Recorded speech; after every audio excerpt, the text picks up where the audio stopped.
Benvinguts i benvingudes a aquest vídeo en el que us ensenyaré a preparar aquestes postres conegudes com a huevos nevados, huevos moles o islas flotantes. Es preparen sobretot a Jaén i Granada, entre d'altres llocs d'Andalusia i algunes zones de les Illes Canàries, on és comú trobar-les en alguns guachinches. Com a curiositat, les illes flotants són les postres anhelades pel protagonista del relat L'Apòstata, de l'escriptor socialista Jack London. Us llegeixo un fragment en el que apareixen. Y, en aquella ocasión, su madre le habló de un plato especial que alguna vez les prepararía, llamado Islas Flotantes, mucho más sabroso que todos los pasteles. Durante años estuvo esperando sentarse a la mesa para saborear las Islas Flotantes, pero acabó por relegarlo al limbo de los ideales inalcanzables. Us deixo a la descripció del vídeo un enllaç on podeu trobar el relat complet. Recordeu subscriure-us i clicar a la campaneta si us agrada el meu contingut. Els ingredients que necessitarem per preparar-les són 3 rovells i 2 clares d'ou, 500 ml de llet, 60 grams de sucre, 10 grams, l'equivalent a una cullerada, de farina de fècula de blat de moro, és a dir, maicena. Veiem ara l'elaboració. Aboquem les clares en un bol i les muntem.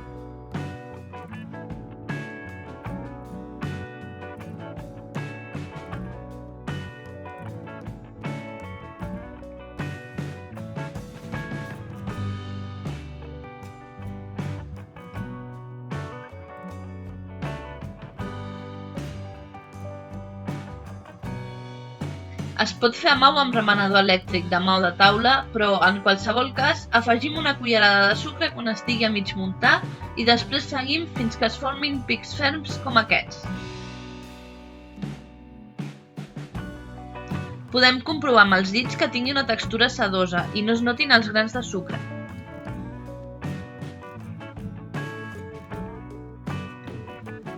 Escalfem la llet i, quan arrenqui el primer bull, baixem el foc al mínim i comencem a tirar la clara muntada.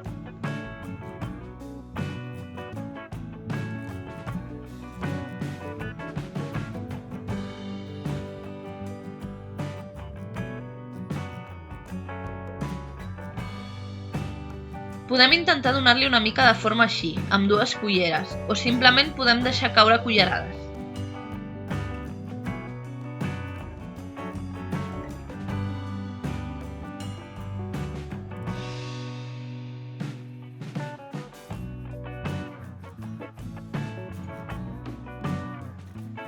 Posem només 2 o 3 boletes i les separem amb cura. Si posem massa i no tenen espai, s'enganxaran i trencaran. Hem de deixar que es facin entre 20 i 30 segons per cada costat, depenent de la mida. Les girem amb cura amb l'ajuda d'una escumadora.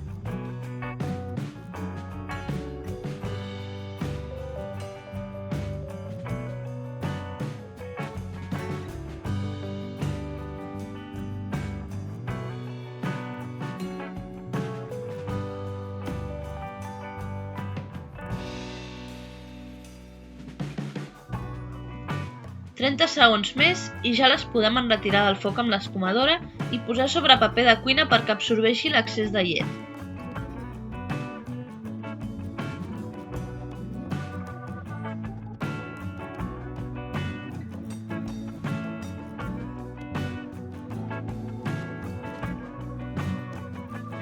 Anem fent fins que no quedi més clara batuda.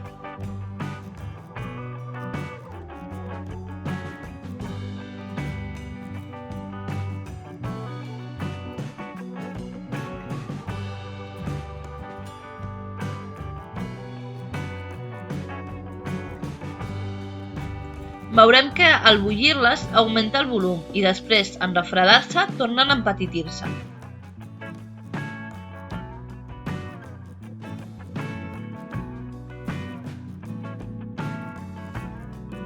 És normal, així queden.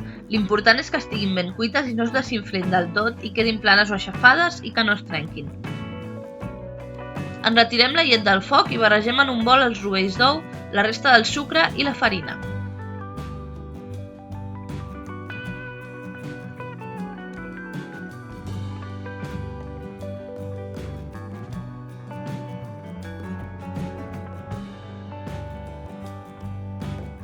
Colem una mica de la llet sobre aquesta barreja i remenem.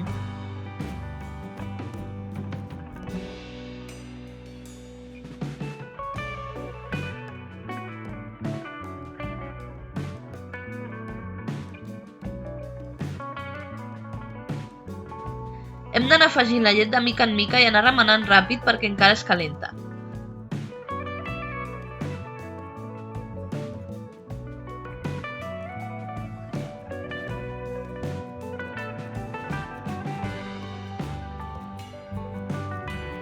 Quan ja sigui tota ben incorporada, aboquem la mescla a la cassola i la portem al foc amb una branca de canyella. Anem remenant fins que es passegi lleugerament. No massa perquè és una crema molt suau, força líquida, i a més encara es passirà una mica més al refredar.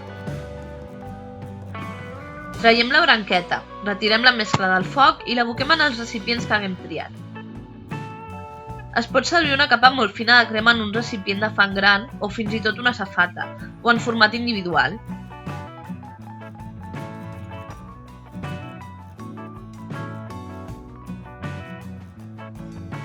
També s'acostuma a servir en gots o copes. Deixem refredar una estona a temperatura ambient i després un mínim de mitja hora a la nevera. Abans de servir, tirem canyella en pols per sobre la crema i col·loquem amb molta cura el merengue. Si ha quedat bé, és delicat, suau i flonjo.